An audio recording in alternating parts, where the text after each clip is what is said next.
जी श्री श्याम, जय मटकिया धाम। दोस्तों, भारत देश को त्योहारों का देश कहा जाता है और प्रत्येक त्योहार बहुत ही धूमधाम के साथ मनाया जाता है।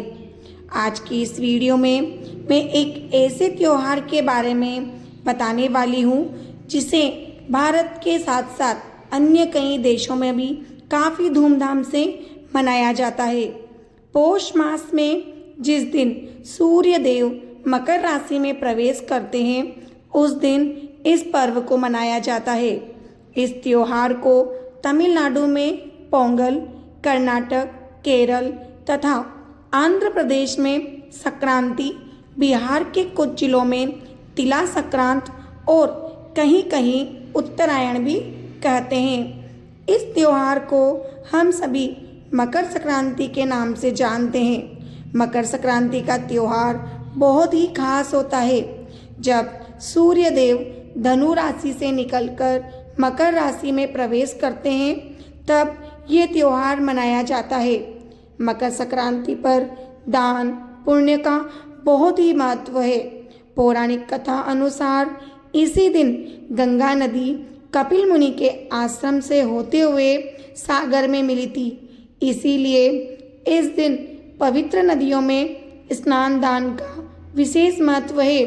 और महाभारत के समय पितामह भीष्म ने अपने प्राण त्यागने के लिए इसी दिन यानी कि मकर संक्रांति के दिन उत्तरायण की प्रतीक्षा की थी, क्योंकि इस दिन देह त्यागने पर मोक्ष मिलता है।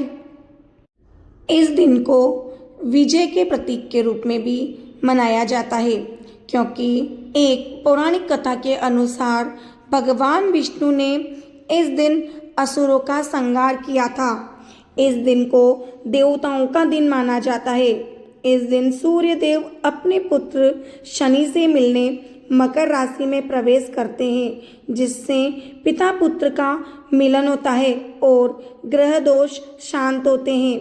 इस दिन सुहागन महिलाएं अपनी सास को बायना देकर आशीर्वाद प्राप्त करती है। साथ ही महिलाएं किसी भी सौभाग्य सूचक वस्तु का 14 की संख्या में पूजन एवं संकल्प कर 14 ब्राह्मणों को दान देती है। इसलिए इस त्योहार का बहुत खास महत्व है। दोस्तों, आज की इस वीडियो में मैं आपको बताऊंगी कि साल 2026 में मकर संक्रांति किस दिन मनाई जाएगी, सूर्य देव मकर राशि में कब प्रवेश करेंगे। संपूर्ण जानकारियाँ आपको इस वीडियो में मिलने जा रही है, तो आप वीडियो को स्किप बिल्कुल भी ना करें। क्या शुभ संयोग इस साल बनने जा रहे हैं, तो वीडियो को अंत तक अवश्य देखिएगा। मकर संक्रांति पर कौन से खास काम हमें करने चाहिए, वो काम भी आपको इस वीडियो में प्राप्त हो जाएंगे। देखिए, साल 2026 में जैसा मैंने बताया कि जब सूर्य देव धनु राशि को छोड़कर मकर राशि में प्रवेश करते हैं, तभी मकर संक्रांति मनाई जाती है। तो साल 2026 में 14 जनवरी को मकर संक्रांति मनाई जाएगी, क्योंकि 14 जनवरी को दोपहर में 3:13 पर सूर्य नारायण मकर राशि में प्रवेश करेंगे। इसी कारण से इसे हम मकर संक्रांति कहते हैं। मकर संक्रांति साल का सबसे पहला त्योहार होता है, जो बड़े उल्लास के साथ पूरे देश में मनाया जाता है। इस दिन सभी किसान भाई अपनी अच्छी फसल के लिए भगवान को धन्यवाद देकर उनकी अनुकंपा को सदैव लोगों पर बनाए रखने का आशीर्वाद मांगते हैं। इसलिए मकर संक्रांति को फसलों एवं किसानों के त्योहार से भी जाना जाता है। इस दिन पतंगबाजी का, भगवान की पूजा आराधना का, खिचड़ी बनाकर खाने और दान करने का सबसे ज़्यादा विधान होता है। दक्षिण भारत में इसी दिन पोंगल मनाया जाता है। इस साल मकर संक्रांति पर 2 बड़े शुभ योग बन रहे हैं। सर्वार सिद्धि योग और अमृत सिद्धि योग बन रहा है, जो कि सुबह 7:15 से शुरू होगा, जो अगले दिन 3:03 तक रहेगा। तो इन योगों में मकर संक्रांति पर जो स्नान और दान किया जाता है, उसका महत्व बहुत ज़्यादा बढ़ जाता है। मकर संक्रांति के दिन सूर्योदय प्रातः 7:11 पर होगा और सूर्यास्त शाम 6 बजे होगा। इस दिन ब्रह्म मुहूर्त सुबह 5:27 से 6:21 तक रहेगा। राहु काल 12:36 से 1:57 तक रहेगा। बुधवार होने के कारण अभिजीत मुहूर्त नहीं होगा। प्रदोष काल 6 बजे से 7:40 तक रहेगा। पुण्यकाल दोपहर 3:13 से 5:45 तक रहेगा। तो इस समय दान और पूजा करना सबसे ज़्यादा लाभकारी होता है। मकर संक्रांति में पवित्र नदियों में स्नान करना बहुत पुण्यकारी होता है। आज के दिन दान करना बहुत ही ज़्यादा महत्व रखता है। इसका पुण्य हमें, इसका जो लाभ होता है कई गुना प्राप्त होता है। जो पूजा होती है ना कई जगहों पर, देखिए हम तो जैसे आमतौर पर सूर्य नारायण की ही पूजा करते हैं, भगवान विष्णु की हम पूजा करते हैं अच्छे स्वास्थ्य के लिए।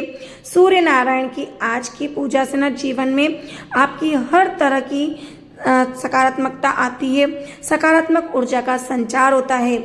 आज ही के दिन गायत्री माता की पूजा का भी बहुत विधान बताया जाता है।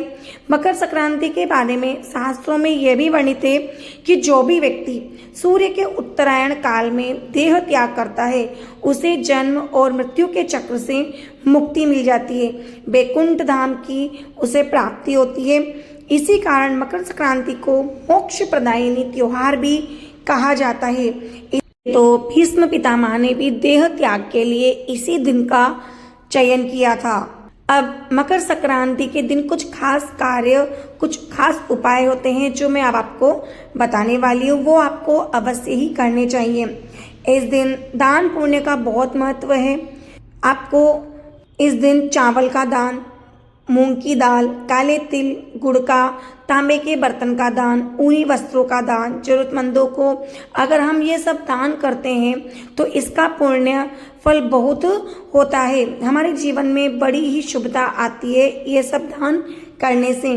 ऐसा करने से सूर्यदेव प्रसन्न होते हैं, पितरों का आशीर्वाद भी हमें प्राप्त होता है, घर में सुख समृद्धि और शांति भी आती है। जीवन की जो भी परेशानियां हैं वो समाप्त हो जाती है।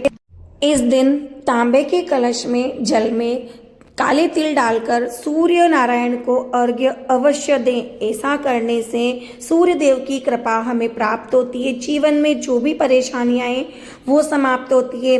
सूर्य नारायण को काले तिल से इसी दिन अर्घ्य दिया जाता है। इसके अलावा काले तिल से सूर्य देव को अन्य दिन अर्घ्य नहीं दिया जाता है। तो इस दिन आप ये उपाय अवश्य करें।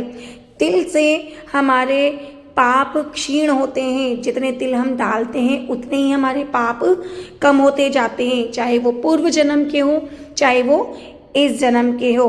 तो इस मकर संक्रांति पर इन सभी कार्यों को जो मैंने आपको बताए उन्हें अवश्य करें।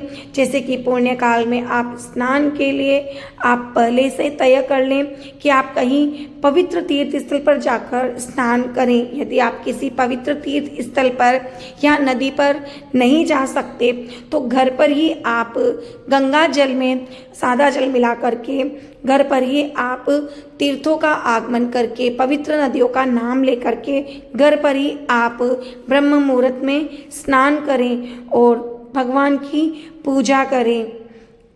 आपको ये सब उपाय करने से पुण्य फलों की प्राप्ति होगी। दोस्तों, आपको ये वीडियो पसंद आई हो तो वीडियो को लाइक कीजिएगा और ज़्यादा से ज़्यादा शेयर कीजिए।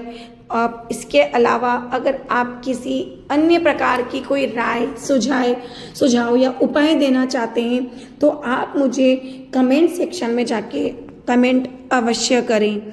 मिलती ही नई वीडियो में नई जानकारी के साथ।